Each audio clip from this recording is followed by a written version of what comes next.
ভাবিলে ସତରେ କ'ଣ ଆମେ ଓଡ଼ିଆ? ସତରେ କ'ଣ ଆମେ ଓଡ଼ିଆ ଭାଷାକୁ ଭଲ ପାଉଛୁ?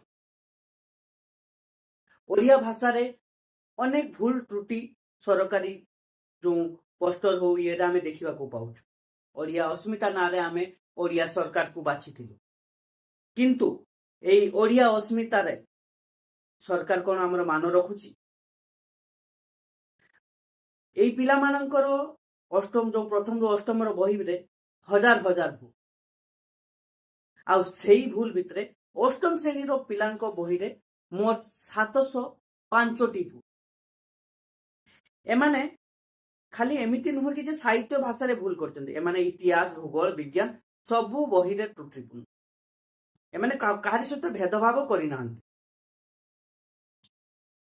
ଯେଉଁ ଆପଣଙ୍କର କର୍ଣ୍ଣାଟକର ବିଧାନସଭା ତା ଫଟୋ କହିଛନ୍ତି ଏଟା ଓଡ଼ିଶାର ବିଧାନସଭା। ଭାବନ୍ତୁ।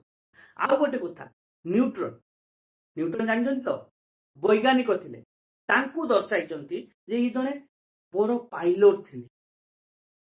ଭାବନ୍ତୁ ଏମାନଙ୍କର ଚିନ୍ତାଧାରା କେମିତି, ଏମାନଙ୍କ ବୁଦ୍ଧି କେତେ। କୋଣାର୍କ ମନ୍ଦିର ଏମାନେ ଏବେ କର୍ଣ୍ଣାଟକରେ ପହଞ୍ଚେଇ ଦେଇଛନ୍ତି, ଆଉ ଓଡ଼ିଶାରେ ନାହିଁ। କର୍ଣ୍ଣାଟକର ଯେଉଁ ହମ୍ପି ମନ୍ଦିର ତାକୁ କହୁଛନ୍ତି କୋଣାର୍କ ମନ୍ଦିର। କେତେ ଭୁଲ ଥାଇପାରେ ଭାବନ୍ତୁ। ସତରେ କ'ଣ ଏମାନେ ଓଡ଼ିଆ ଭାଷାକୁ ରକ୍ଷା କରିପାରିବେ?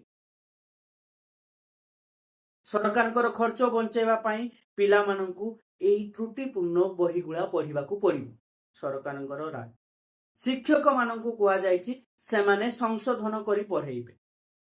ସତରେ କ'ଣ ସରକାରୀ ଶିକ୍ଷକ ସଂଶୋଧନ କରିବା ପାଇଁ, ପଢେଇବା ପାଇଁ ତାଙ୍କ ପାଖରେ ସମୟ ଅଛି? କେତେବେଳେ ଜନଗଣନା, କେତେବେଳେ ଅନ୍ୟ କାମ, କେତେବେଳେ ଖାତା କାଗଜ ପାଇଁ ବ୍ଲକରେ ସେମାନେ ପିଲାଙ୍କୁ ଏମିତି ପଢେଇବା ପାଇଁ ଟାଇମ ପାଉନାହାନ୍ତି। ସେମାନେ ପୁଣି ସଂଶୋଧନ କରି ପଢେଇବେ। କେତେ ଦିନ ଧରି ଏମିତି ସଂଶୋଧନ ଭାବେ ପାଠ ପଢା ହବ ଦେଖିବା ବାକି ରହିଲା। ଆଉ ପିଲାମାନେ କେତେ ପାଠ ପଢିବେ ସେଇଟା ଦେଖିବା ବାକି ରହିଲା।